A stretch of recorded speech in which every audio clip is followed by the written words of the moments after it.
جو سجدے کرتے ہیں ان کی کہانیاں ادھوری رہ ہی نہیں سکتی، جو اللہ سے بات کرتی ہیں ان کی جھولی خالی رہ ہی نہیں سکتی۔ یہ دیر سویر تو بس اللہ کی آزمائش کا حصہ ہے۔ اللہ دعا نہ سنے ایسے تو اس کی محبت ہو ہی نہیں سکتی۔ اللہ جانتا ہے تمہارے لیے بہتر کیا ہے۔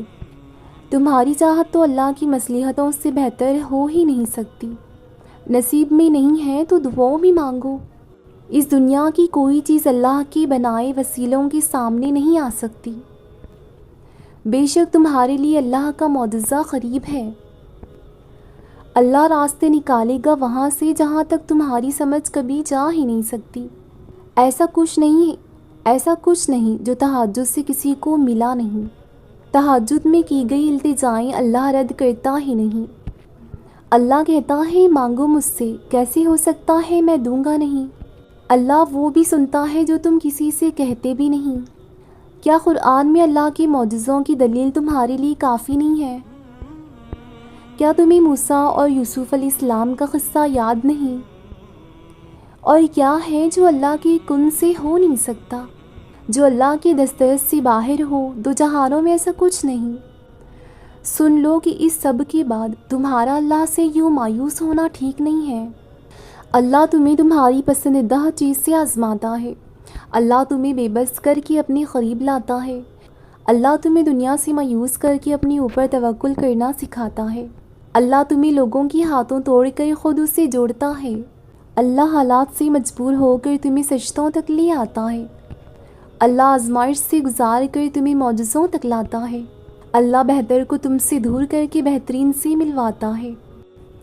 اللہ نے جو تمہارے لیے لکھ دیا ہے وہ آزمائش کے لیے تم سے دور ہو تو سکتا ہے مگر، لیکن کسی اور کو کبھی نہیں مل سکتا، اور جسے دعا میں مانگا جائے اسے تمہارا نصیب بھی تم سے چھین نہیں سکتا۔ وہ ہر حال میں تمہیں مل کر رہے گا۔ جب ہماری دعائیں قبول نہیں ہو رہی ہوتی تو ہم سوچتے ہیں کہ اللہ ہمیں سن نہیں رہا۔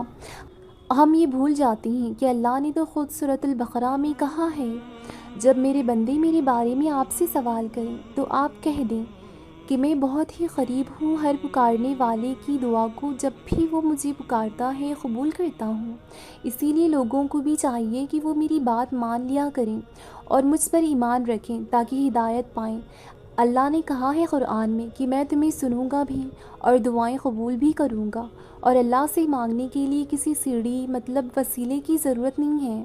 اللہ تو تمہارے بہت قریب ہے، اور جیسے ہر تعلق دو طرفہ ہوتا ہے، اس میں بھی اللہ نے یہی کہا ہے کہ میں قبولیت تب کروں گا، میں قبولیت بھی تبھی کروں گا جب تم بھی میری مانو گے، اللہ کے بتائے ہوئے طریقے کے مطابق زندگی گزارو گے، نہ کہ شیطانی وسوسے اور اپنے نفسیات کی خواہشات کے مطابق۔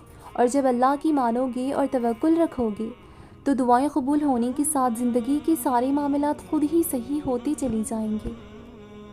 اور تم سے یہ کس نے کہہ دیا، جو چھن جائے وہ واپس نہیں لوٹایا جاتا؟ کیا تم نے سنا نہیں ہے یوسف علیہ السلام کا اپنے والد کی طرف لوٹایا جانا، موسیٰ علیہ السلام کا اپنی والدہ کی طرف لوٹایا جانا، ہاجرہ علیہ السلام کا ابراہیم علیہ السلام کی طرف لوٹایا جانا؟ اللہ تم تک ہر وہ چیز واپس لے آتا ہے، بس وہ ان چیزوں اور لوگوں کو تم سے اسی لیے دور کرتا ہے کیونکہ تم ان چیزوں اور لوگوں سے اتنی محبت کرنے لگتے ہو جس کا حقدار صرف اللہ ہے، اور پھر آخری وقت میں اللہ تمہاری من پسند چیز تمہیں نواز کر بتا دیتا ہے کہ اللہ پل بھر میں کہانیاں بدلنے پر قادر ہے، اور جہاں تم اپنے ممکن کو ناممکن سمجھ کر ہاتھ پر ہاتھ دھر کر بیٹھ جاتی ہو، اللہ اسی نازک مرحلے میں تمہارے لیے ناممکن کو ممکن کر دیتا ہے، تب وہ تمہیں ناممکن سے ممکن کے معجزوں سے متعارف کرواتا ہے۔ سورۃ الضحیٰ کی یہ آیت ہے جو مجھے تسلی دیتی ہے، یہ آیت مجھے بہت تسلی دیتی ہے۔ مایوسی سے نکل کر امید کی طرف آؤ، اس بات کی یقین دہانی کرتی ہے کہ دنیا میں کوئی چیز یا کوئی ناممکن خواہش کبھی مجھے رب کی رحمت سے محروم نہیں کر سکتی۔ اللہ فرماتا ہے میں بہتری سے پہلے دیر کرتا ہوں، وہ فرماتا ہے میں انہی کو آزماتا ہوں جنہیں میں پسند کرتا ہوں۔ وہ فرماتا ہے تم مانگو مجھ سے میں قبول کرتا ہوں، جو تم زبان سے نہیں کہہ پاتے وہ بھی سنتا ہوں۔ وہ فرماتا ہے مت ہو پریشان میرے بند کیے ہوئے دروازوں پر، میں خیر لانے سے پہلے تمہیں مصیبتوں سے گزارتا ہوں۔ وہ فرماتا ہے خود کو اکیلا ہرگز نہ سمجھو، تم جہاں کہیں بھی ہو میں وہاں ہوں۔ وہ فرماتا ہے یقین رکھو میری مصلحتوں پر، میں مایوس ہو جانے والوں کو تو راستہ نہیں دکھاتا ہوں۔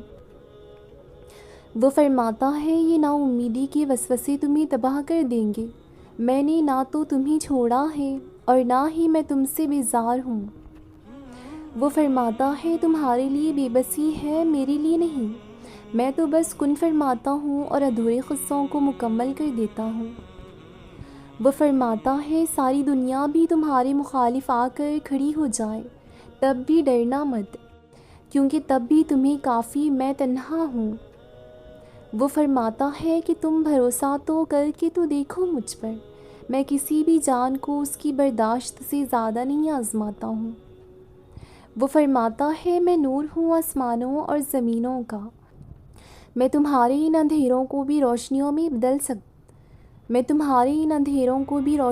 بدل سکتا ہوں۔ لا حاصل تمہارے لیے ہے اللہ کے لیے تو نہیں، تمہاری لبوں پر یہ دعا اس کی رضا کی دلیل ہے۔ تمہارا مقدر دعاؤں کا پابند ہے لیکن دعائیں مقدر کی تو نہیں، ذرا سی دیر کی وجہ سے مانگنا مت چھوڑنا، کیونکہ صدائیں کبھی رائے گاہ نہیں جاتی، اور ایک دن یوں ہی اچانک کوئی معجزہ ہو جائے گا اور تم حیران رہ جاؤ گے۔ اور جس دن تم نے مان لیا کہ اللہ جو فیصلہ کرے وہ تمہیں قبول ہے، اس دن کے بعد سے ہر فیصلہ تمہارے حق میں ہوگا۔ اگر نصیب کا لکھا ہی سب کچھ ہوتا تو اللہ تمہیں اپنی خواہش کو مانگنے کے لیے دعا کا راستہ کبھی نہ دکھاتا۔ مانگے پورے یقین سے مانگے، یقین سے مانگی دعائیں لوٹائی نہیں جاتی، ان پر قبولیت کی مہر لگا دی جاتی ہے۔ جب آپ دعا مانگتے ہو اللہ تب کہیں کسی کے دل کو نرم کر رہا ہوتا ہے، کہیں کسی کے ذہن میں کوئی خیال ڈال رہا ہوتا ہے، غرض آپ کے لیے اسباب بنا رہا ہوتا ہے، اور آپ کو لگتا ہے دعائیں رائے گاہ چلی جا رہی ہیں۔ ان قریب آپ کا یہ ٹوٹا ہوا دل ٹھیک ہو جائے گا، بند راستے کھل جائیں گے، ٹیڑھے معاملات سیدھے ہو جائیں گے، پریشانیاں دور ہو جائیں گی انشاءاللہ۔ لہٰذا اللہ تعالیٰ پر مکمل بھروسہ رکھیں اور بے بس نہ ہوں، اور قبولیت کی گھڑی اب دور نہیں، صبر کے سجدوں کے بعد اب شکر کے سجدے لازم ہیں۔ اللہ کو پسند ہے، اللہ کو پسند ہے، اللہ کو پسند ہے جب تم اس پر توکل کر کے تمام پریشانیاں بھول جاتی ہو، صبر سے کام لیتے ہو، یقین کرو وہ پھر نوازنے میں دیر نہیں کرتا۔ دعا کرو اور کرتے رہا کرو، کیونکہ دعاؤں کا چاہے کوئی رنگ نہیں ہوتا مگر جب یہ رنگ لاتی ہیں تو زندگی کو خوبصورت بنا دیتی ہیں۔